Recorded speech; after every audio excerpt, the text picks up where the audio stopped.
Hello, my name is Harrison Newman, and I'd like to talk to you today about positrons, specifically the production and storage of positrons. Now first, I'd like to talk about what is a positron. Now the picture here is a picture of the first positron ever discovered. Now across that little horizontal line, you can see that there's two black lines curving very similarly to each other. Now one of those is a positron, and one of those is an electron. Now what this means is that a positron is like an electron, but with a positive charge. Both positrons and electrons are leptons, and leptons are simply elementary particles with a spin 1/2 and no strong interaction. A positron is the antimatter counterpart to an electron. Now I'd like to talk about the properties of a positron, which are as follows. A positron has mass equal to an electron, which is able to be measured partially in thanks to the development of the Penning trap. A positron has a charge of positive E, where E is the value of an elementary charge. Its value is 1.602 times 10 to the negative 19 coulombs. Now, an electron has a charge of negative E, and that's where the E comes from, the name electron.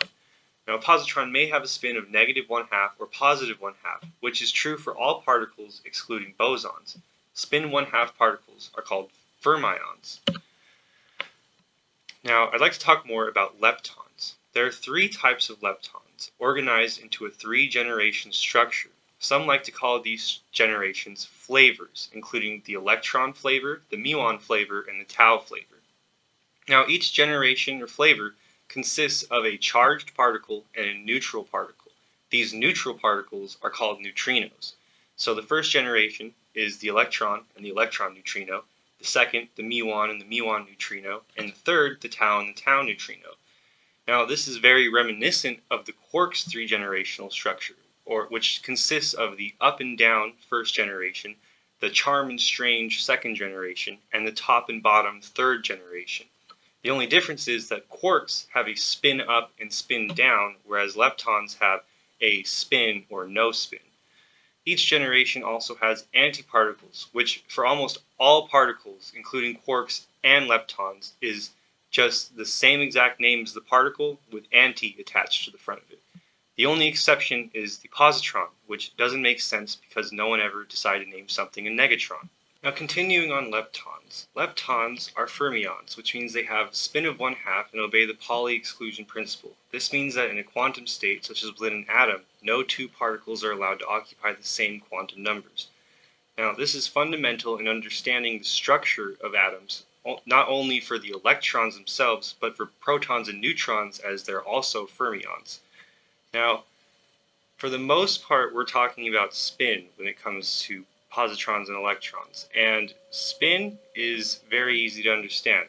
No two particles occupying the same space can have the same spin. Now, they are allowed to occupy the same space if they have opposite spin, which for most atoms means that electrons and positrons are going to create pairs within the electron shell. The electron pairs are much more stable than having a bunch of unpaired electrons in the outermost shells. Now I'd like to move back into talking about positrons and talk about matter and antimatter interactions. When a particle and its corresponding antiparticle collide, they undergo what is called annihilation. Annihilation between electrons and positrons typically results in 2 to 3 gamma rays being produced. And unless the kinetic energy of one of the two is really, really high, nothing else is usually ever produced. If the kinetic energy of either the positron or the electron are very high, there is a possibility of producing heavier particles such as mesons or bosons. Both low energy and high energy annihilations, however, typically only produce 2 or 3 gamma rays, no matter how fast they're moving. This is because producing 4 or more gamma rays has a very much lower probability than producing only 2 or 3. More on electron-positron annihilations. We discussed earlier that they may have spin up or spin down. Now, typically, if the particles have opposite spins, the result is decay into 2 gamma rays. Similarly, when the particles have parallel spins, the result is decay into 3 gamma rays. The problem with this in nature is that in a random natural setting, no particles are guaranteed to have parallel or anti-parallel spins. Typically, they exist in a state in between those two. So the odds of two particles interacting with directly parallel or directly anti-parallel spins is very low, and The amount of gamma rays being produced, whether it's 2 or 3, is somewhat random. Now, an offshoot into positronium. Positronium is the bound state of an electron to positron, which is called an exotic compound, as it's functionally similar to an atom, but it's not made of the traditional subatomic particles normal atoms are. The first type of positronium is parapositronium. This is the singlet state of positronium, which consists of anti-parallel spin positron and electron. This means that it has a total spin of 0, typically decaying into 2 gamma rays, and with a mean lifetime of 0.12 nanoseconds. Then there's orthopositronium. Consists of parallel spin positron and electron, which means that the spin is either -1 or +1. This typically decays into 3 gamma rays and has a mean lifetime of 142.05 nanoseconds. From this, it seems kind of obvious that parallel spin annihilation has higher energy and that anti-parallel spin annihilation has lower energy, because when the spins are anti-parallel, they're working against each other and the overall system has less energy. However, it's not entirely possible to say in any randomized system whether 2 or 3 is going to be produced still.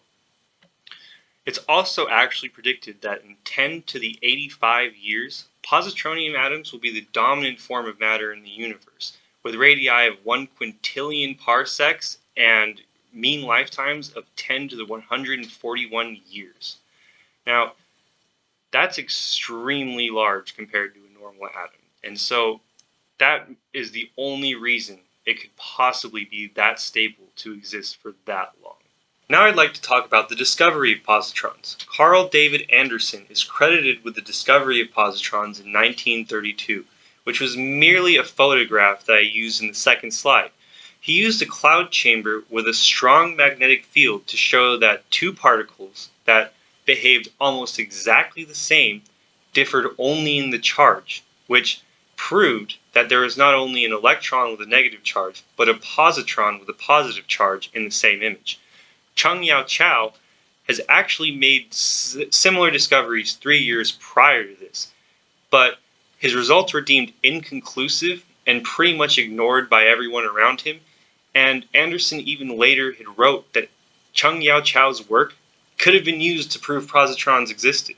The problem is, nobody wanted to follow up on it for some reason. Unfortunately for Chang-Yao Chao, despite the fact that Anderson, the man credited with the discovery of positrons, said that Chang-Yao Chao could have discovered the positron earlier, he's never been given any kind of formal credit or any kind of reward for that. Now, let's talk about the early production of positrons. Currently, there's 2 main methods of producing them. These are the cyclotron and the nuclear reactor. Now, the cyclotron has several relatives, and most of them are fairly similar in design, but have very different principles of operation.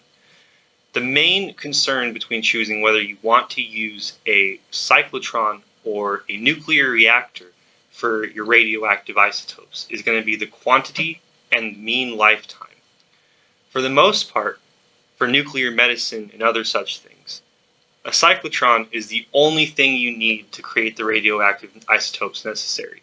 This is because the mean lifetime for the isotopes you need in nuclear medicine are very, very short, and trying to move it across the hallway is difficult enough versus trying to drive it across the country.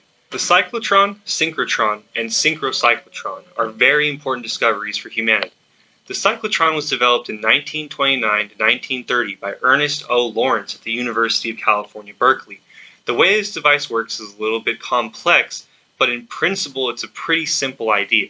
It consists of 2 hollow metal electrodes called Ds placed as shown in the picture above me on the left side. There's a hollow cylindrical space between them, which is necessary to allow movement of the particles injected into the device. These Ds are placed in a strong magnetic field B, perpendicular to the electrode plane, which means that if you just imagine the magnetic field pointing outwards from that circular plane in the image, that's the direction it's pointing. The particles are injected in this hollow space and move perpendicular to the direction of motion due to the Lorentz force, which is caused by the magnetic field. Now, this force typically would only cause the particles to move in a circle endlessly with a constant radius. But the final step is for the Ds to be electrically charged with a very high voltage and oscillated at a specific frequency so that there's an electric field between the Ds that accelerates the particles as they make their revolutions. This means that the particles can be accelerated hundreds, if not thousands of times, so long as the cyclotron is big enough, which compared to the old particle accelerators, which could only accelerate the particle a single time, was incredibly better. Now, from here, the cyclotron was developed and improved upon in different ways. The way the original cyclotron was operated was based on the cyclotron resonance frequency, which is the frequency at which the electrodes switch voltage from positive to negative or vice versa.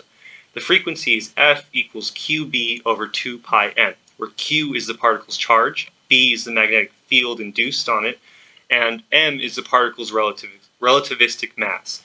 The synchrotron, by contrast, operates by changing the magnetic field B over time, which allows one to control the kinetic energy of the particles precisely. Now, the main reason this was advantageous over a cyclotron is because by controlling the kinetic energy precisely, you're able to use these particles for more experiments than just making them go really fast. The synchrocyclotron is actually a cyclotron with a frequency that is adjusted for relative effects, according to F equals F naught square root 1 minus beta squared, where F naught is the cyclotron resonance frequency and beta is the velocity over the speed of light. This made it so that at the point where particles were accelerated to a relativistic speed, the cyclotron would not be out of frequency anymore, because without relativistic effects accounted for, the original cyclotron would get the particles up to a certain speed, and suddenly it just wouldn't work anymore. The isochronous cyclotron is actually a similar upgrade to the synchrotron, where they used relativistic effects to change the way a synchrotron worked so that it would work better. And this time, instead of varying the magnetic field over time, they were able to vary the magnetic field with the radius, which was able to get things up to much higher speeds than the original synchrotrons. Now, let's go back to positrons with beta radiation. There are 3 types of radiation: alpha, beta, and gamma. And the only type that produces electrons or positrons is beta decay. And beta plus decay is the one that produces positrons. This process involves the conversion of a proton into a neutron due to a weak interaction. This produces a positron and an electron neutrino. This also typically produces a photon as well, because there's usually excess energy at the end of the reaction. Now, usually, in all cases, beta plus decay can also occur with electron capture, which heavily influences the amount you can produce positrons, because anytime you're trying to produce positrons, you can also induce electron capture in the same atom. Now, beta plus radiation has a finite list of isotopes that produce it that are natural, and for the most part, this is pretty rare, as there's over 1,000 known isotopes that are radioactive. Now, the isotopes that undergo this type of radiation, which is beta plus, are carbon-11, nitrogen-13, oxygen-15, fluorine-18, copper-64, gallium-68, bromine-78, rubidium-82, yttrium-86, zirconium-89, yttrium-90, sodium-22, aluminum-26, potassium-40, strontium-83, and iodine-124. Several of these are radioactive isotopes produced within our own bodies, and some of these are used in nuclear medicine due to their relatively short half-lives and the ability for them to produce a lot of radiation in a short amount of time. If you're trying to do nuclear medicine and you're trying to induce radiation damage to cancer cells, you don't want the isotope you're using to have a half-life of 2,000 years, because it's going to take a really, really long time to actually kill those cancer cells. Now, here I've taken the liberty of highlighting the spaces in a periodic table of the atoms that undergo beta plus decay. Now, from this, you can't really tell much, but that's why there's different ways to examine these isotopes. So I've handwritten a graph. On the left side, you'll notice it has the shell structure labeling along with the numbers in each shell, And on the bottom, we have the list of the radioactive isotopes, and then inside the actual graph itself, we have all of the protons and neutrons of each of these radioactive isotopes. Now, the first three, carbon, nitrogen, and oxygen, you'll notice have one excess proton in unfilled shells. Now, the unfilled shells is common throughout all of these because they're radioactive isotopes. They're unstable. Stable isotopes typically have filled shells, and unstable ones have unfilled shells. So that's going to be common throughout every single one. And next, I'd like to point out that each of these is sometimes able to be created in the atmosphere, a lesser degree carbon, but nitrogen and oxygen especially are created in our atmosphere naturally because of radioactive uh, radioactive particles colliding with oxygen and nitrogen in the atmosphere.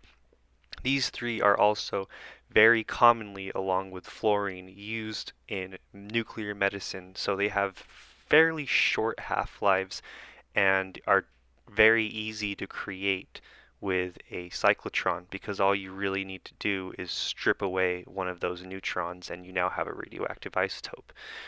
Now, the next ones we're going to be looking at are fluorine, sodium, and aluminum.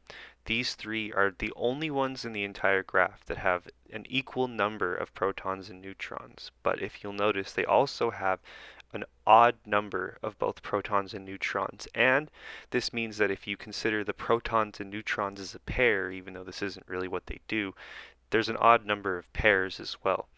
Then we move on. K is a little bit lonely there because it's smaller than the rest of them. But then we're moving on here from potassium to copper, gallium, bromine, rubidium, strontium, yttrium, zirconium, iodine. All of these have a very common trend of having excess of 6, 7, or more neutrons than protons. And many of these were either discovered being produced somewhere in the atmosphere, like perhaps through supernova or other large scale events because we can detect some positrons coming from that direction, or they're produced in nuclear reactors or in cyclotrons or synchrotrons. So many of these are man-made. I know yttrium-90 specifically is a little bit of an outlier because it doesn't really follow the pattern the rest of them do, and that one is specifically man-made. I confirmed that. So I tried to organize the graph in order of ascending mass number instead of proton number, and that made it so that when I did 86 yttrium to 89 zirconium, it went back to 90 yttrium, which means the number of protons in the only time in this graph goes up and then back down. And that, I believe, is a result of the fact that many of these are man-made and it has a very large excess of neutrons, even compared to the other or radioactive isotopes in this graph.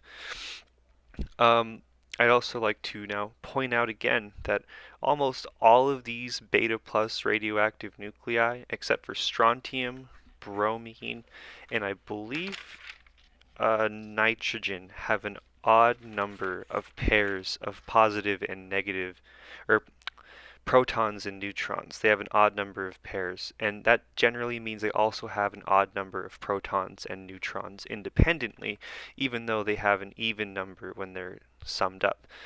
Uh, I cannot say for sure if this has anything to do with why these particles are able to emit positrons over other radioactive particles, but I do believe it is important to notice any patterns like that because realistically, any pattern that hasn't been potentially noticed yet is something that is important. So last thing I'd like to talk about in the video is the different methods for trapping electrons and positrons and also other very small ions such as the different forms of hydrogen and many other very small charged ions. So the first one is called the penning trap. The penning trap is designed to use a strong magnetic field B, shown in this diagram, and a quadrupole electric field E to trap the particles of a single charge. Now it has to be a single charge because if it was a different charge, those two arrows labeled FE would be flipped, so you'd have to flip the signs on all of the electrodes that are creating this electric field for it to still work. The assembly of these fields leads to what's called a saddle point along this axial axis, and as you can see on this diagram, it is isolated in this one spot with this one little circular motion, and that circular motion represents this axial axis. And in this axis, these particles are free to move in a small confined space harmonically with respect to the magnetic field and the electric field surrounding them. But other than that, they really can't move, and ideally they'll be moving harmonically, and that's only if the penning trap is adjusted very well. Now, there are frequencies within a penning trap that occur because of this harmonic motion. This are called These are called the magnetron frequency, which is represented by omega plus, and the modified cyclotron frequency, which is represented by omega minus. These measurable frequencies are defined by the strength of B and the electric charge to mass ratio. And since B is defined by the person creating it, and the electric charge is usually very easy to find, especially for something like just a positron or an electron, we have been able to get very precise measurements of the masses of these things in what is called Fourier analysis. This trap, the penning trap, evolved into the Penning-Malmberg trap later on, which are basically the same thing but have a extended confinement electrode, so it's able to capture more electrons. This graph here is taken from a article I found on the creation of a multi-cell plasma trap. It's basically a penning trap that has multiple cells so that you can trap more and more ions. And it was created by these professors, J.R. Danielson, T.R. Weber, and C.M. Serco at the University of California, San Diego. And in this, they have this little graph which shows the different improvements and inventions for positron traps that have led us to be able to trap more and more positrons in a single trap. And what they were trying to build and what ended up being built later on as a result of this paper is a multi-cell Penning-Malmberg trap, which is able to move the plasma across multiple cells and allow them to trap more and more rather than being stuck with just one. And because of all the other improvements shown previously to this paper that were able to allow us to trap so many positrons to begin with, this has led to very large improvements. These types of things are important to people like Dr. Alan Mills at UCR because he's doing a lot of research on positrons where he needs a large amount of positrons to try and create positronium. And these types of improvements are the things that are going to lead him to be able to develop his research further. Now, the last trap I like to talk about is the buffer gas trap. This one was a little bit hard to find for some reason. I had to look through my Google history to even find it after I closed the page on accident. This device works by combining a Penning-Malmberg trap with a series of gas chambers surrounded by electrode plates. So as you can see in the diagram, there are multiple chambers and each one has a smaller gas pressure. This gas is what is in part used to create the positrons required to trap. And the series goes from a lower and lower gas pressures so that there's a potential step in between them, which is meant to cool and lower the temperature of the positrons you're trying to capture, or possibly other ions. Now, typically this one was used for positrons, and the one issue that it had was that it would accidentally create positronium while trying to do it, which is kind of funny because there's researchers like Alan Mills who are looking specifically to create positronium, and then there's traps like this which were designed to trap positrons and accidentally created positronium. And that's about all there is to talk about when it comes to traps. Really, the penning trap is the only trap. Even this buffer gas trap is a penning trap that's modified. They're really the only way we have to store positrons, and it's because they interact with all forms of matter, so you have to use fields to contain them in a space where there is no matter. that basically sums up the video. There's not much else to talk about when it comes to positron storage. So thank you for watching and have a good day.